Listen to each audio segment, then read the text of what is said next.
New at 5, Kentucky State Police released body camera video following the guilty plea of a former state trooper. And we do want to warn you, the following video is graphic and hard to watch. State police say the body camera video shows former trooper Hayden Kilborn using excessive force, hitting a suspect with his baton.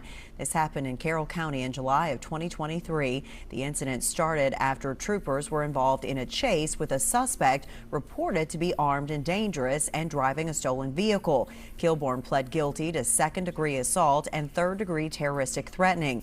KSP Commissioner Philip Burnett Jr. says Kilborn's actions are unacceptable. Former Trooper Kilborn's actions were out of line and rightfully prosecuted. Troopers have a duty to uphold the law in all ways.